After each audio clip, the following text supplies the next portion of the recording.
Howdy, this is Jim Rutt, and this is The Jim Rutt Show.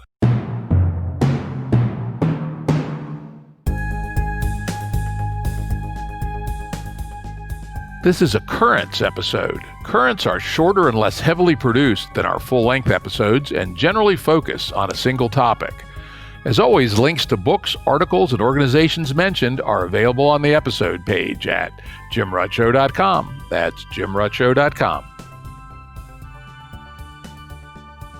On this Currents episode, my guest is Andrew Taggart.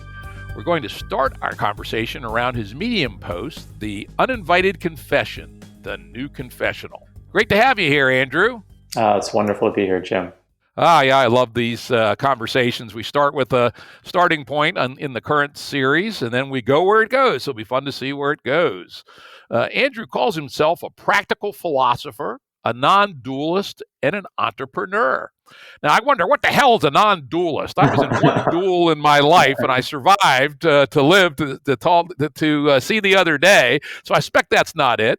And I'm also definitely a non-dualist in the Cartesian sense, and I suspect that's not it either. In your lingo, what's a non-dualist? Oh, well, we're going pretty deep early.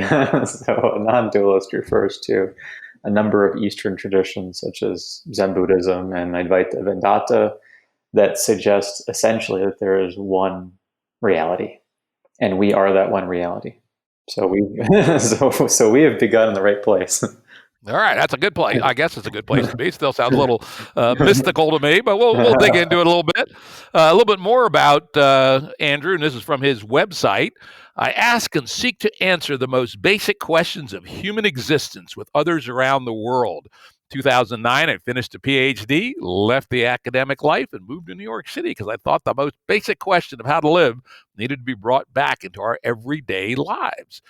Each day, I philosophize with executive entrepreneurs, venture capitalists, those living in Silicon Valley and Wall Street, Scandinavia, and South America about the nature of the good life. Wow, that's damn interesting. You know who that reminded me of? Who? Socrates. Yeah, he didn't speak with venture capitalists, but he did, but he just told them to, get thyself to a nunnery or whatever, right? I hope you don't end up like him, right? Yeah. But anyway, it sounds like an interesting life choice to be a worldly philosopher. Yeah, well, it's precisely what philosophy used to be. And so you're right to mention Socrates. There are other figures we know of in the philosophical tradition, all of whom thought that the most fundamental questions need to be asked with other people with whom one was living in order to help them clarify their basic understandings of what a good life is, or what reality is, or why we're here. So indeed. Yeah, so it's only, I saw a tweet you had some months back about your misgivings about, I think it was analytic philosophy in particular, and I have similar misgivings. So I don't think that a current understanding of philosophy as it's been institutionalized is a very accurate conception of what the philosophical life was and really ought to be. Yeah, in fact, I paraphrase Wittgenstein, the original, early Wittgenstein. And I basically say modern philosophy is a long journey to nowhere, right? And, yeah, I mean, I'm sure there's I like that. I'm sure there's some exceptions to that rule, but generally speaking, both continental and analytic philosophy, that is, those undertaken in Europe and in Anglo-America, both seem to be involved in the kinds of discourses that don't often appeal to ordinary persons who are really grappling with questions of meaning and purpose and value. That's the great trouble with the institutionalization of philosophy as it comes about in the 18th and 19th centuries in Germany and afterward the United States. So suffice it to say, what I'm up to is a fairly obvious thing to do. To it, we need to ask those questions and we need to answer them, particularly at this moment in time. And philosophy has just been one of the deepest activities involved in those kinds of inquiries. Yep. And even when I find it goes nowhere, I nonetheless find it interesting, right? So in the last few weeks, I've been digging into Heidegger, Oh, for wow. instance. Yeah. Yeah, and Heidegger is a little different because he also talks about having to ground it in everyday life and all, but he goes off to the wild blue yonder and all kinds of crazy ass shit. But nonetheless, it's stimulating.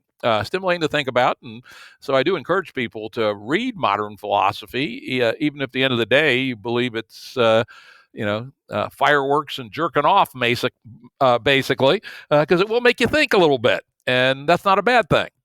No, I'm enjoying this conversation already. But and there are philosophers who might be able to help you do more than jerk off. So there are people like Pierre Hadot, who died in 2010, and he did argue very convincingly, I think, that ancient Greek philosophy was involved with the questions of the good life. There are others like him as well. Even J.M. Cooper wrote a wonderful book called The Pursuits of Wisdom, where he discusses Epicureanism and Stoicism and Platonism and so on in ways that I think would be very helpful for people living today.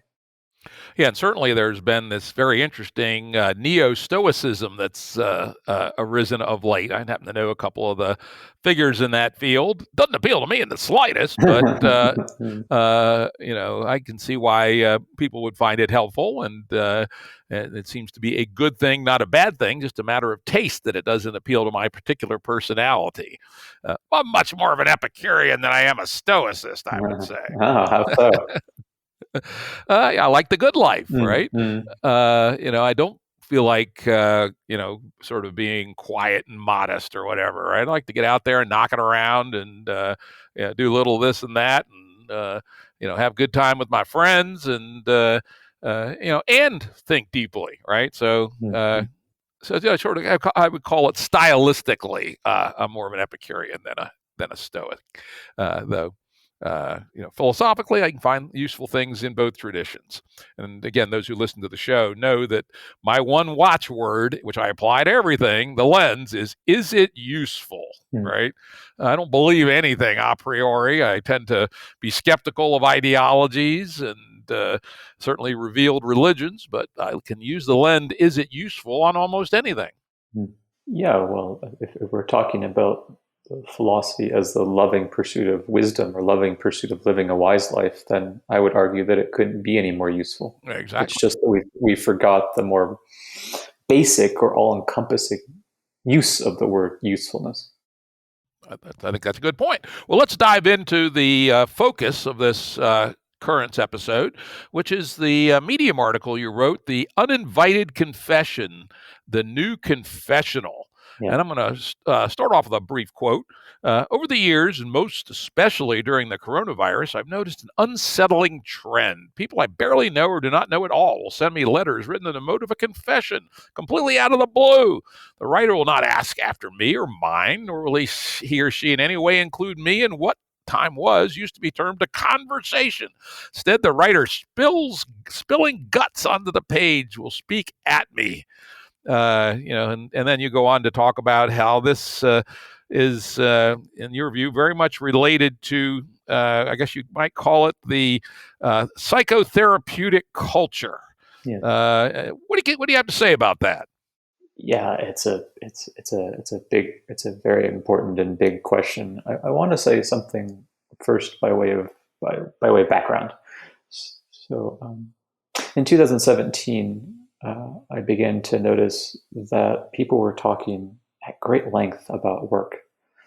And I think you've read a couple of my pieces about the nature of work today. And so I did have a kind of gestalt shift, or a moment where things clicked. And I began to realize that Joseph Pieper, who was a German philosopher writing in the 20th century, was onto something when he spoke about the nature of total work and the ways in which human beings become workers. So I would call that the Homo economicus conception. Now, more recently, I've been thinking about Homo psychologicus, that is, how it was possible also for human beings to come to think of themselves in deeply psychological terms. So that's more or less the backdrop to this particular piece. Now, I mean, there are a number of sociologists writing in the 20th century, many of whom have begun to point to this particular topic I'm discussing today. So Philip Rieff wrote a book in 1965 or so called The Triumph of the Therapeutic. And he began to point to the fact that a lot of people he noticed were starting to become interested in feeling good. Right? That was the good life, you might say, was the life of feeling good. But more recently, I think what's really quite astonishing about Homopsychologicos is that we're seeing a ramping up of this interior psychological dispensation or dimension in life. And so I'll just give you one particular understanding. So there's something I call secular spirituality that refers to going north of what Ken Wilber calls the flatland of our current culture, but it's well south of transcendence. So in that particular no man's land, you begin to notice people talking at great length about their interior states, about certain sets of experiences they have, about certain growth experiences and things like that. So I'm beginning to pick up on the ways in which there is no such idea as there's a very little sense of a common good or publicness, and there's a great turn toward interior states that are then going to be discussed at a considerable length on Instagram, via Twitter, and for me, via email. Yeah, I certainly resonate with what you're talking about there. I grew up in a working class area where nobody went to therapy, right? Unless they were by court order or, a case of a real tragedy. I remember a mother whose young child died in a swimming accident, drowned, right? And I think she went to therapy. Yeah. But therapy was not a thing, right? And I went to college in Massachusetts in Cambridge. And then I also then moved back to Cambridge later and started two companies. And I came to realize there was this huge industry of what I came to call recreational therapy. And I go, what the fuck, right? What are all these people doing?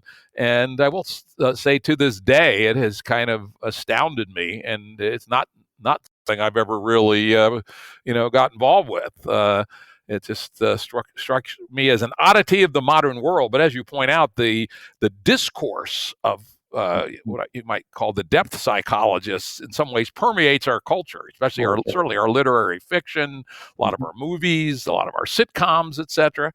It really is, quite a fundamental part of the mimetic landscape. In fact, I had a really interesting cognitive scientist on the show a couple of weeks ago, EP 75. It was Nick Chater, whose book, The Mind is Flat, does a really interesting scientific demolition of depth psychology and the idea that there really is some true depth to our personalities, and that rather what we're doing is reacting to a combination of perception and memory and confabulating on the fly, right?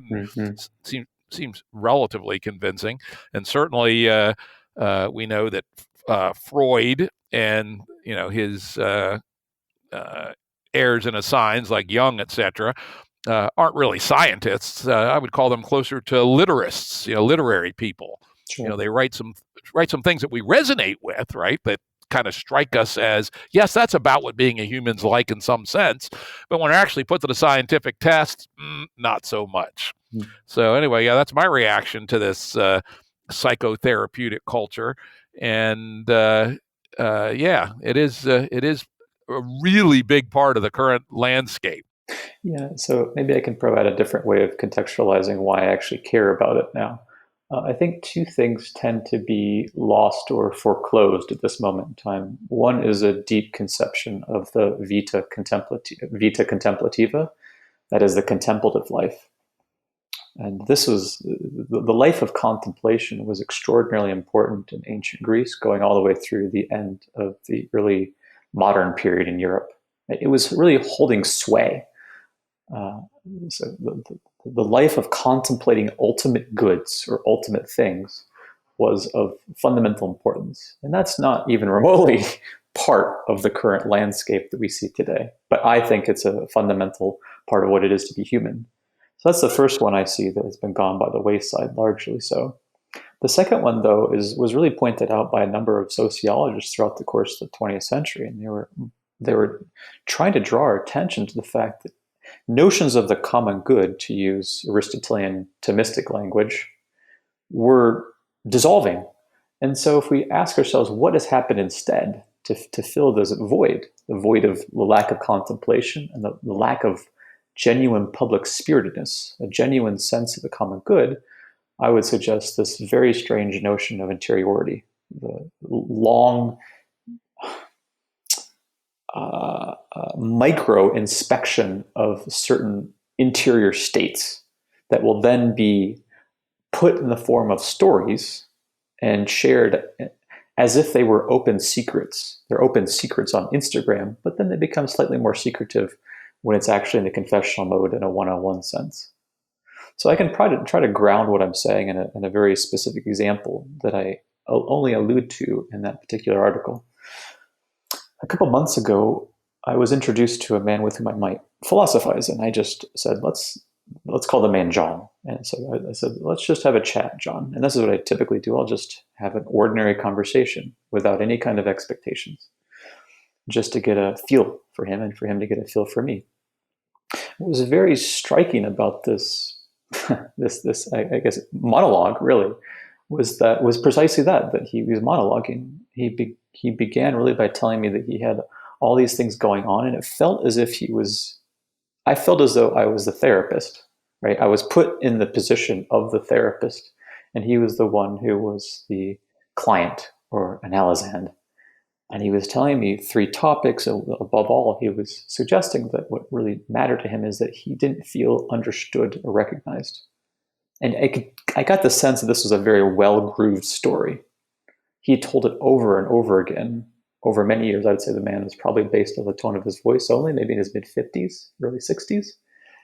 And it was just extraordinarily uncanny to me. And so when I asked him, well, what would you like to know about me, since this is ostensibly a conversation? He said, well, the only thing I'd really like to know is whether or not you heard what I had to say. So that's what therapy would call mirroring. So I mirrored it back to him, given that's what was going on in that particular tete-a-tete, but not without feeling a great sense of dis-ease about the whole thing. So it was a kind of click, a moment when things clicked. I saw this person was not alone. I've had conversations like this before, or I've had exchanges like this before in the past, and I've wanted to see whether there's more to seeing these as particular signs of the state of culture today, at least among those who are, let's say, elites living in the East Coast of the United States, but I think also in other places like San Francisco and beyond. Yeah, I think that's an interesting insight, actually, and I would say definitely that people, as you say, they're looking at these what they think are depths, right? They're dwelling on neurological phenomena, which there certainly are interesting neurological phenomena, and they're mistaking them for something. Well, they're real. To say that they're not real is not true, but to claim that they have deep metaphysical significance, right? And this is what people like John Vervaeke talk about, the meaning crisis, when Nietzsche and the Enlightenment overthrew the traditional gods rather than just dealing with that and moving on. An awful lot of people continue to be searching for surrogates and various shallow forms of spirituality, as people call it, seem to be filling that space. And the psychotherapeutic hobby seems similar. Yeah, I think. But let's even investigate what seems to be missing here. So those who have gotten very much involved in this hobby are missing a lot about what it is to be involved in a good human life. So they're not cultivating the virtues that Aristotle would associate with friendship, or what he called philia, that is caring for another person for his or her own sake. That's an extraordinarily important feature of a good life, I would say. But nor are they involved in, let's say, volunteer activities, or what Christians would call caritas, which is forms of charity, ways of engaging with other people who are less off than we are. That's another one that's been a part of the American tradition, at least during the 19th century, surely. And most important for me, since I am a Zen Buddhist, they're not, or as well as a philosopher, that kind of loop that they're involved in is not enabling them to go beyond the circle of their own consciousness. So a Zen Buddhist doesn't care too much about the content of meditation. That is, whatever comes to mind is whatever comes to mind. But the suggestion is that there actually are forms of life or ways of being that are beyond the contents of your thoughts and feelings. And if you particularly devote your life to looking at the contents of thoughts and feelings over and over again, then you're really missing, what we say, you're missing the forest for the trees. Yeah, I like that a lot. The other thing I liked a lot in your essay is that you connected that perspective to narcissism. Yeah. And it's been quite some time that people have been pointing out that we are developing a culture of narcissism at an exceptionally high level. And this phenomena that you're talking about strikes me as an almost pure form of narcissism. My little internal thingies.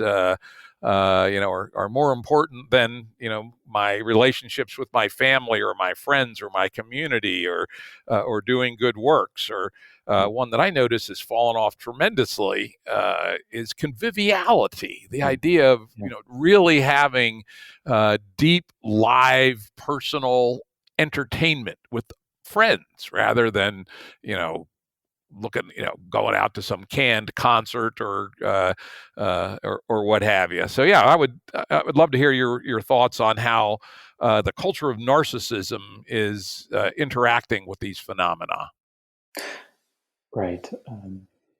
I think it would be helpful to put in context the therapeutic culture, and I'm still in the early stages of my investigation, so this is going to be freewheeling here.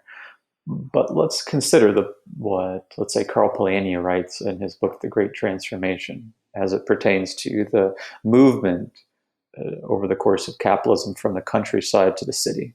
So we can't deny that urbanization has been a remarkable force at this moment in time as megacities have been created and as young people continue to flock to megacities for the purposes of career development and making their way in the world and such.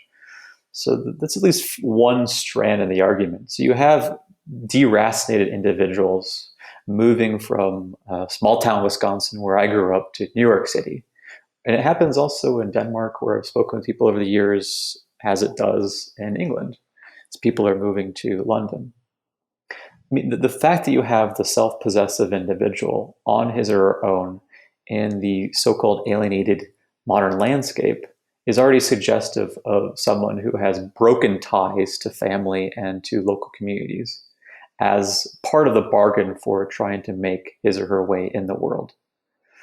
So that's one strand that can help us see how narcissism could have arisen. But then I think we also have what Aristotle would have called friends of utility becoming more and more prominent today, in keeping with that which I just said. That is, friends of utility are those who are only useful to you in that narrow sense, useful to you in a professional sense, useful to you insofar as it allows you to advance in the world. So I joke and say that LinkedIn, right, is the place where you'd find friendships of utility, and nothing more, nothing less. So friendships are more and more not understood as the deep ties that bind us over the course of decades, but rather as the kinds of incidental relationships we have with a view to our getting on in the world, at least if we are kind of white-collar professionals or knowledge workers in the Bay Area or in New York City. And then David Brooks wrote, I'm really citing articles for your listeners, but then David Brooks wrote a really nice piece in Atlantic a few months ago, and he's talking about the erosion of the family, or the nuclear family, which he says was really only prominent from after World War II to the 1980s or so. So if you begin to actually look at any number of families today, you'll see that some people are incarcerated, to be sure, but in other cases you just have young individuals trying to aspire to be somebody, and more or less thinking of family in the way that Rousseau would have thought about family, namely as those who are involved in kind of a voluntary association that no longer carries the kind of deep, long-standing obligations and duties. So you start to notice the ways in which narcissism could have arose. I'm telling something like right now a subtraction story. Take away the sorts of fundamental connections we have with others and see what you're left with. Well, you're left with someone who more and more is involved in beginning to, in a fairly neurotic way, look at or examine the contents of his or her own consciousness. And then I would argue that the workplace has also begun to reveal a lot of these marks as well. So it's only in recent years that we've heard talk about vulnerabilities being shared and facilitation workshops being undertaken at various tech firms. So it's also being encouraged for one to be engaged in the kind of looping around inquiry into one's own states of consciousness. It's not surprising then, and I don't think I have all the strands of the story woven together yet, that you begin to see more and more narcissistic people emerging in this context. Yeah, indeed. And I'm involved with something called the GameB movement, which is an attempt to build a more authentic way of being. And one of the things that we've talked about, and I think we put the date about 1925, is that the amount of personal investment we have in family and face-to-face community has declined since 1925, more or less continuously. And what's taken its place has been the market and government. And both of those are essentially abstract, cold interfaces, while the family and the face-to-face community are warm and complex and very high-dimensional, and that's just a very different way to live. And part of our prescription of the way forward is what we call proto-Bs, which is to develop communities that take good care of families, because families are the basis of everything. When we let our families go to hell, starting in the World War II, but really accelerating in the late 60s and early 70s, people have now become fractionated and no longer connected in a matrix of biological and emotional obligation. And the way forward seems to us to be to rebuild communities such that the family's at the base, and then the face-to-face community supports and helps the family create the next generation of humans who help make an even better community, which do an even better job of helping support the family. And that's really what comes next should be about, not even more fractionation and more alienation of the radically displaced individual. I agree. What's funny is that what you're describing in some ways tracks what Alistair McIntyre calls revolutionary Aristotelianism, which might strike some of your listeners as a bit amusing, because he's really just referring to more or less what you're talking about: face-to-face communities centered on the cultivation of moral intellectual virtues, whose point and purpose is A, human flourishing, and B, the common good we share together. So it's just a small-scale community. You can find it in certain eco-villages or in certain intentional communities, at least in principle, if not in practice. Yeah, and it's one of the reasons I live in very remote Virginia. The nearest grocery store is an hour's drive over 3 mountain ranges. Yeah. But we have an intact community here, real people who you can really rely upon, and you can really get to know over a period of years. And I frankly can't even imagine being that nomad that I used to be, right? Who lived in this city for a while and that city for a while. Yeah. That person was a strangely shallow person. Fortunately, I have an upbeat and optimistic personality, so I never, think I ever really suffered from it in the sense of feeling bad. But I think back at it, it was, it was wide. There were lots of experiences on offer, but it was only an inch deep. There wasn't any real substance to it. Yeah. And I'd like to come back to something we were saying just a moment ago. And this is that what also might be lacking is an understanding of psychomoral development from, let's say, age 0 to 18, just to put some arbitrary numbers on it. Time was that I'm probably closer to your age than I am to some of your listeners. I'm 41 years old, when we still had chores to do when we were children. Age 12 was not the age at which you become dexterous at the piano. Age 12 was the age at which you had a fair number of chores to do around the house. I didn't particularly love these, and nor am I going to sing their praises. But being able to be embedded in a household in household oikos, the household economy, the way in which the household is maintained, is part of the cultivation of characters, Aristotle would say. So even in the 19th century, as American families were much larger, we had a number of younger people obviously working on the farm. Was it hard work? To be sure. I'm sure it was quite painstaking work. But there was at least the intergenerational understanding of being able to fulfill obligations to others and the ability to actually cultivate certain salient virtues, such as generosity or patience or even indeed conviviality.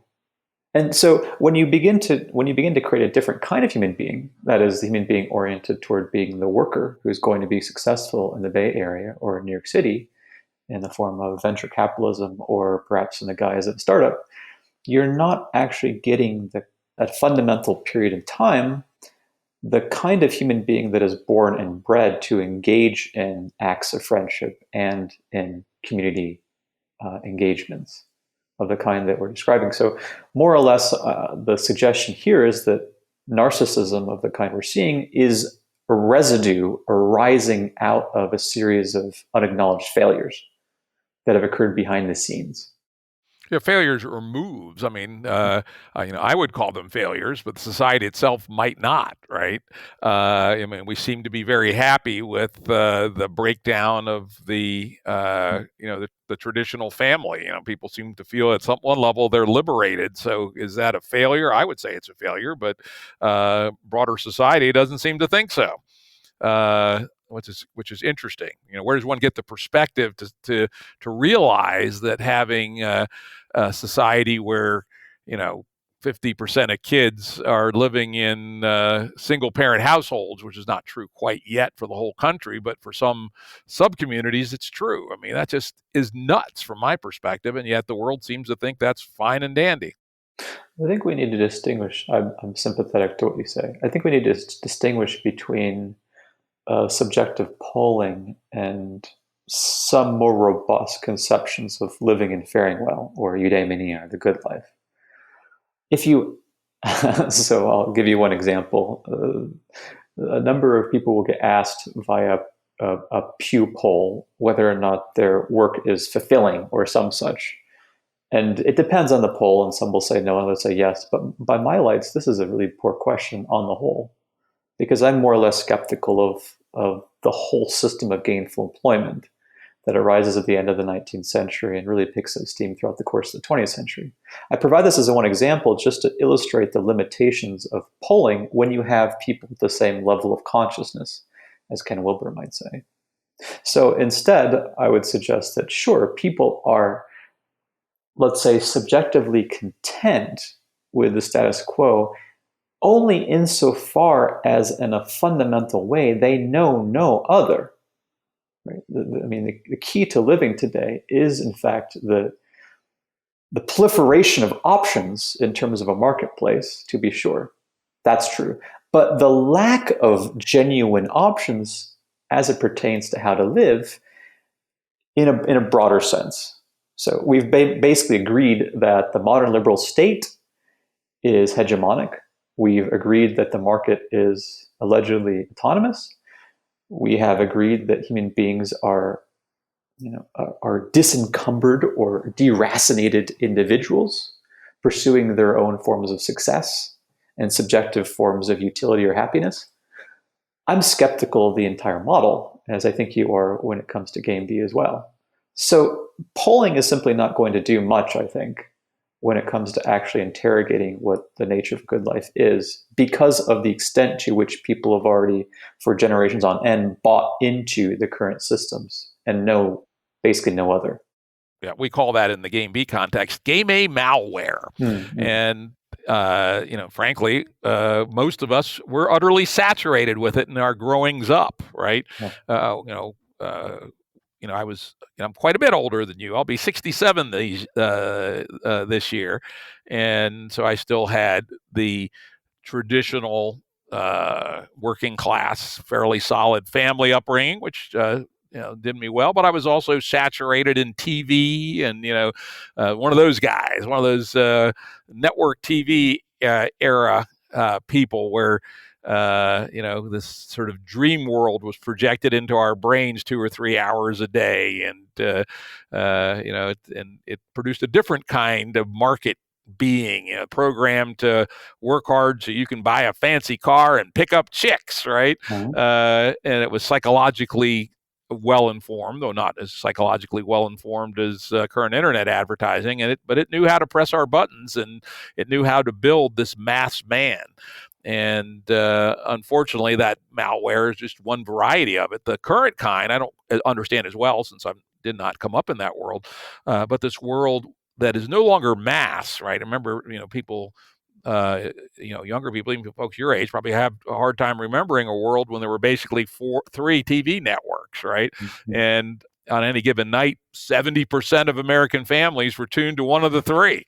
Now we have an even more interesting phenomena of a crazed ubiquity of choice. Roll your own reality, essentially.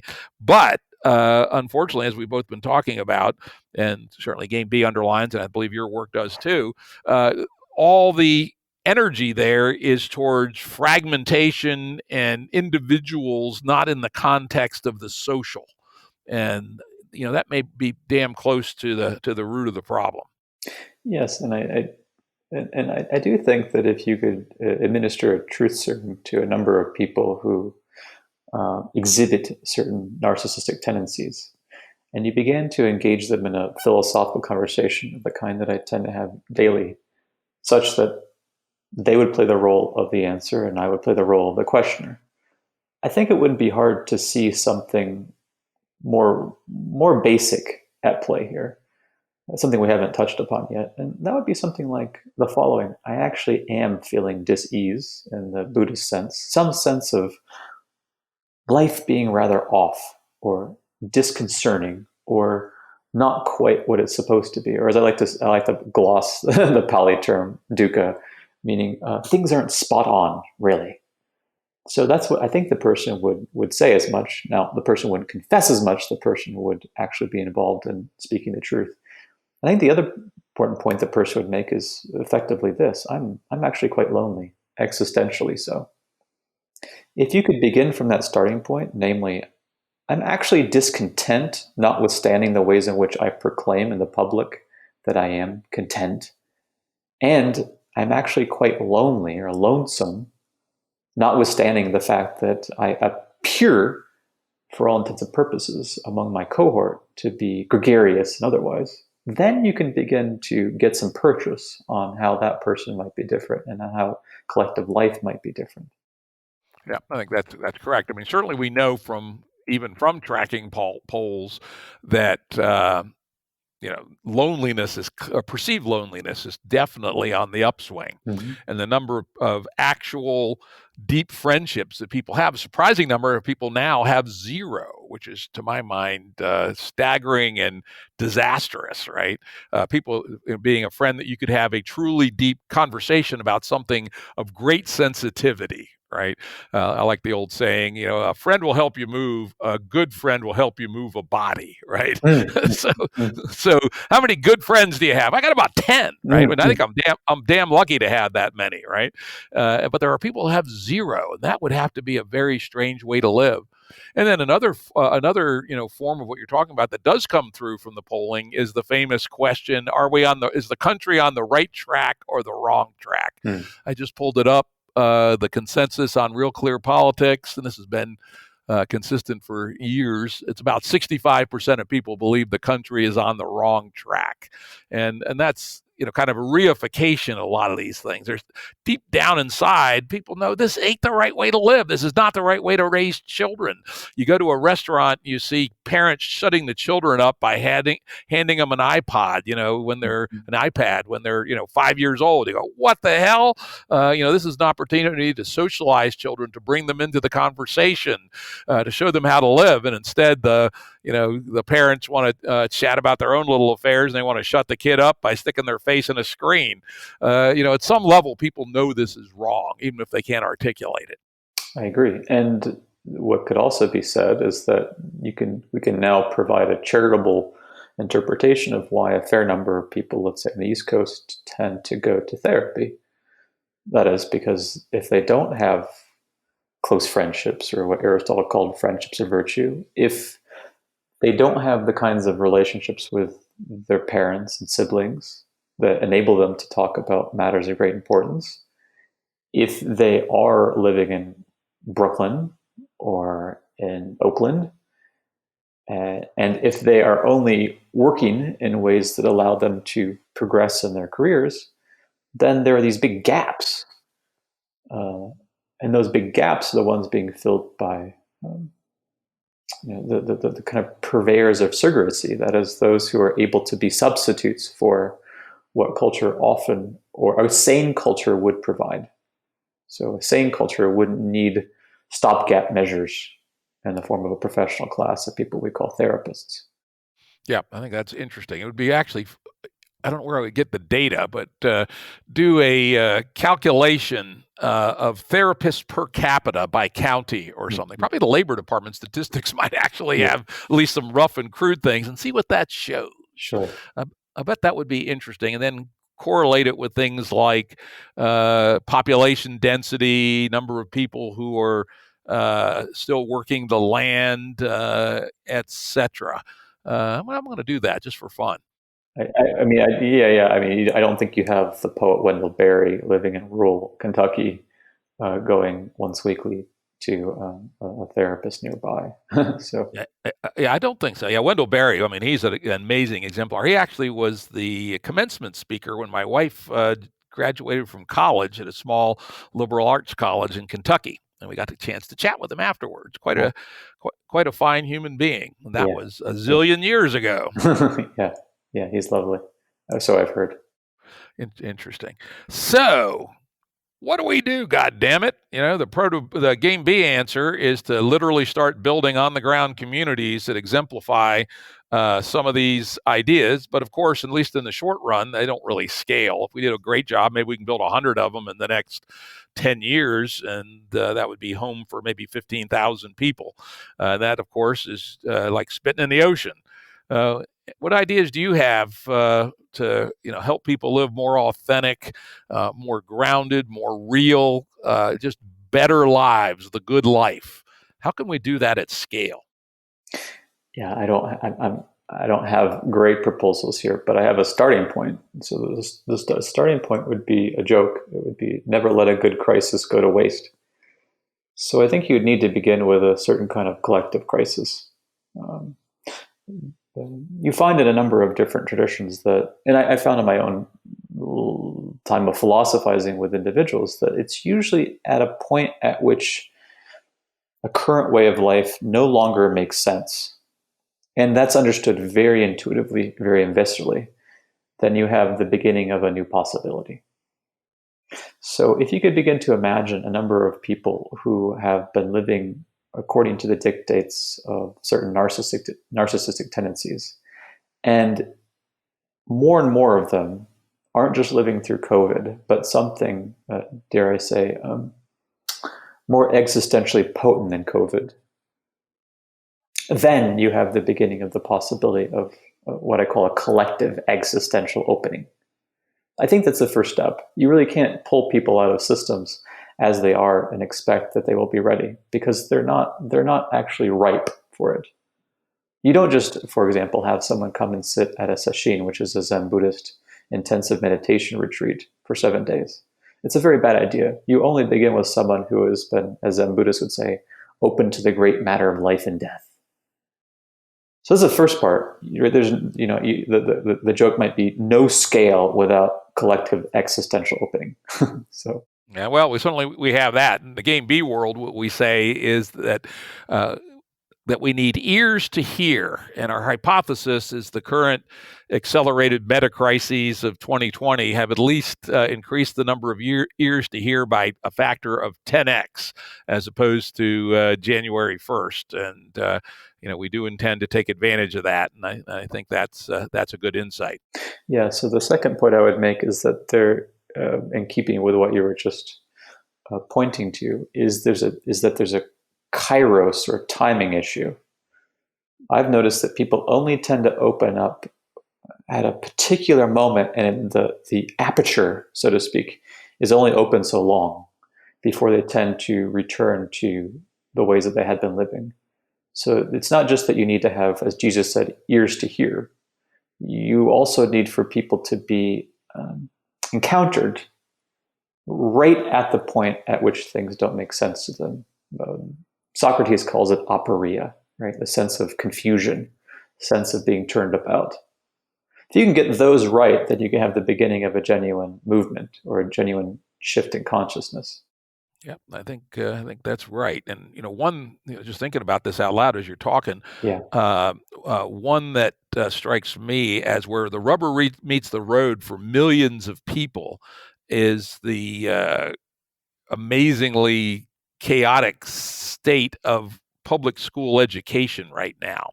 I mean, this is kind of like business travel. It strikes me that business travel will never return anything like it used to be. I mean, the opportunity to do it a different way, people realized, I really need to spend $3,000 to go out to California for 2 days for one meeting? Hell no, right? Mm-hmm. And I think this crisis of public school education is making clear to people that the whole idea of the current public school education is fairly much a nightmare of large proportions, and opening around a better way to raise your children, including organic education built right into the way of life, may be an opening to millions of people right now who really are in crisis, and even the ones that don't yet realize they're in crisis are going to realize it in a year when they realize that most of their kids didn't learn jack shit in the last 12 months. At least not, not what they thought they were supposed to learn.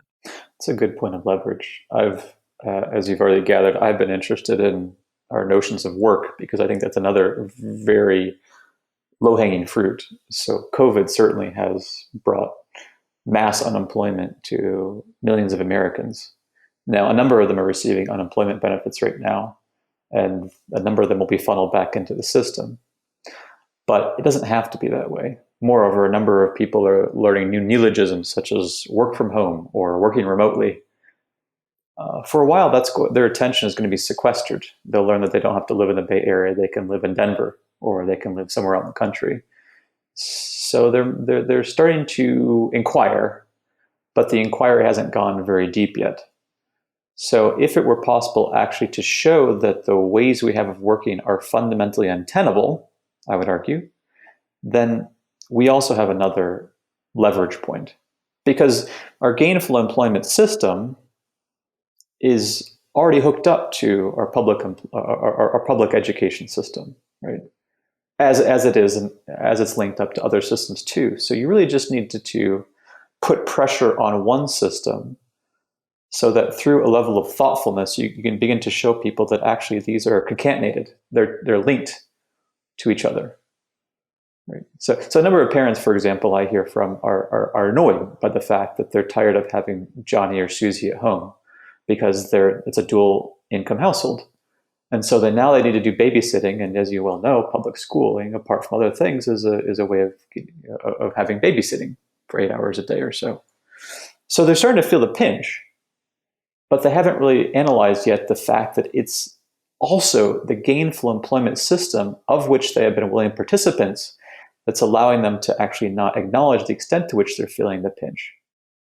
Yep. And I think the other key part, which take the next step from that, is most people can't synthesize a solution, but if they see one, they can recognize it. Right.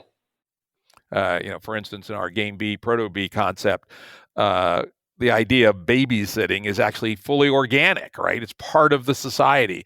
And in one of the areas that I've been researching in particular for ideas for proto-Bs are the Israeli kibbutz, right?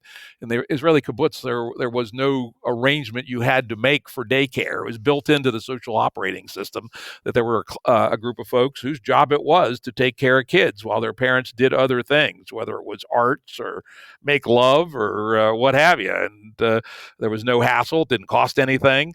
And it was just part of the social operating system. Now, there's some other parts of how the kibbutz operated that I would disagree with, but I thought that was something that would very much resonate, particularly with young millennial parents today, is that the nightmarish difficulty of having your kids watched over by the whole community, basically, which no longer exists, would be a tremendous liberating phenomena for the person themselves, and would be amazingly good for the children as well. And so if we could build a social operating system, even at a small scale, and be able to show people, come visit, see how the kids are just there, are essentially supervised by all the adults together. And there are a few professionals who make sure things don't spin out of control. But you don't have to spend 30% of your income on childcare. That's nuts, right? Mm-hmm. And then which then allows you not to have such an intense pursuit of the almighty dollar. But I think showing is going to be real important. Yes, and on the other end of life, the hope would be that we begin to examine what it is to die, and to die the beautiful death. For if nothing else, in this country, we have no sense of what it is to actually die a beautiful death, to die well. So, in the kind of community you're describing, presumably there would also be various understandings and ritualistic practices that would enable us to actually see that, yes, this is that so and so is coming to the end of his life. Let us find ways of honoring that end, and let us not cling to that one. Let us not use massive amounts of resources to ensure that this one continues to live a greater and greater impoverished last phase of life, because we can't bear the possibility that this one is going to go. Yeah, that's exactly right. I did happen to stumble across your essay today on the uncomfortable truths about the aged in modern society, and as someone who's getting at the lower end of aged, it definitely resonates. And our society is so fucked up on the topic of death. We don't want to talk about it, right? No. And this horrendous extension of life. And I will say, I'll give my home family credit. We're all goddamn fatalists. When the time comes, pull the fucking plug. We all have, advanced directives, etc. We actually executed it with respect to my father after he had a weird accident at the age of 80, and the whole family got around and basically kept him doped up and told jokes for 2 days, and then he was gone, right? And we did it with a will, and we had a good time about it. We still talk about what a good time it was as our father died, right? Yeah. But that's unusual in our society. He could have easily been stuck on a ventilator for years, certainly for months. What the hell, right? Yeah. And we just don't think clearly about this. In fact, one of my not entirely joking ideas, but a little, intentionally over the top, is that the Social Security Administration ought to authorize anybody 75 or over to throw a going away party for themselves and spend $25,000 doing so, provided that at midnight they take the black pill. Well, it's half joking. Well, there's a beautiful story.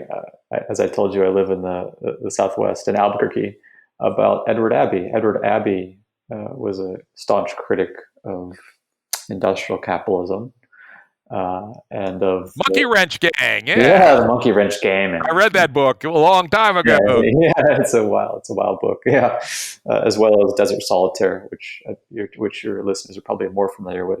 In any case, when he was terminally ill, he was in the hospital, and this was the last place he really wanted to be. He was a very cantankerous fellow, very risible fellow, and so his friends, in true Edward Abbey-esque spirit, came to the hospital and sprung him from the hospital and took him to some unmarked location out in the desert where he would have found it quite beautiful. And there he died, and they celebrated his death. Excellent. I hope some of my friends will do that if and when I need it. Though hopefully I'll have the will and the foresight to do it myself. Right. No, he probably wasn't quite as responsible as you and all that. On the other hand, one of the problems is, of course, is if you let it go too far, particularly with dementia, you no longer have the capability, and that's why we have to confront this stuff and be honest about it, right? As I kid my daughter, I say, "Well, if I can't answer the question, what's the square root of 169? Take me out back and shoot me," right? And That's uh, and fine. I sort of mean it, right? Though we need a cleaner and better way to do it. Let me throw out $1 billion opportunity for any of you young entrepreneurs out there. Kevorkian clinics, right? You're going to have to spend the first 10 years in litigation and politics, but eventually it'll be one of the biggest businesses in America where people can go away with style and with their friends around and throwing the black pill party and the whole deal. Death as a service, not a bad idea. And the reason I brought the topic up in keeping with how to raise children is that in the philosophical tradition, these have all been questions of the good life. And so I just look around for the areas in modern life where we are not yet open to examining things. And in virtue of not yet being open to examining them, it turns out that we are held fast by our delusions and by our unthoughtfulnesses. So this is why it's so remarkable to me that people will raise children so that they can become workers and consumers, and on the back end, take care of their grandparents in such a way that suggests that they couldn't possibly let go of someone who is deteriorating in myriad ways. We can't let go because we have no idea what a good life was. We only know how to extend what one philosopher calls bare life. Mm-hmm. And of course, unfortunately, in the United States, there's also just a lot of superstition, around things like Christianity. That every life is sacred. We have to fight for every minute of every life. That suicide is a mortal sin, and so we're also polluted with a lot of that kind of thinking. Well, I think you're probably a card-carrying secularist, but what can be said about secularism is that it actually imports a lot of the assumptions from Christianity without actually owning up to those assumptions. So it's certainly possible to have a number of secular people who can't let go of their grandparents, but they have no idea why they can't let go of their grandparents.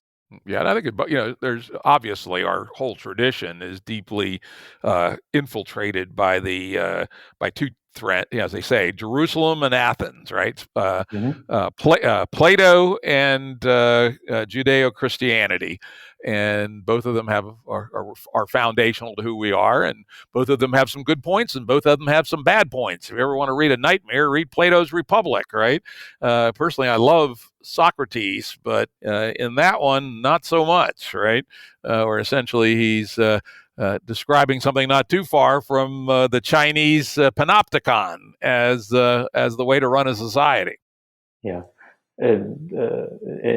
By contrast, Socrates of what are referred to as the early Socratic dialogues, I find in my own idealization to be someone who is really meet and appropriate for our time. And I think John Vervaeke is interested in Socrates as well. I mean to say that here is someone who is open to inquiring with someone, whether that person be a statesman or a craftsman, about fundamental matters of existence without claiming that he knows what wisdom is, or that he knows what knowledge is, he knows what piety is, or he knows what virtue is, or what have you. They go on together, possibly with a view to converging on mutual understanding, but often with a view to actually coming to their state of confusion together. So if Socrates were alive today, he'd be continually pointing to the ways in which we are obfuscatory when it comes to our own sorts of confusions. We keep masking our basic confusions from ourselves. So that would be another way of coming back to the point you're asking about how to change things. So this is a third point, that is you start to help people to unmask the ways in which they are involved in fundamental forms of misunderstanding. Yep, I think that's bang on. Well, I'm going to end it right there. I think we've gone a little over our normal time on these Currents episodes, but this conversation was so interesting and rich. I think it was great. So great to have you on, Andrew. Thanks very much, Jim. Production services and audio editing by Jared Janes Consulting. Music by Tom Muller at modernspacemusic.com.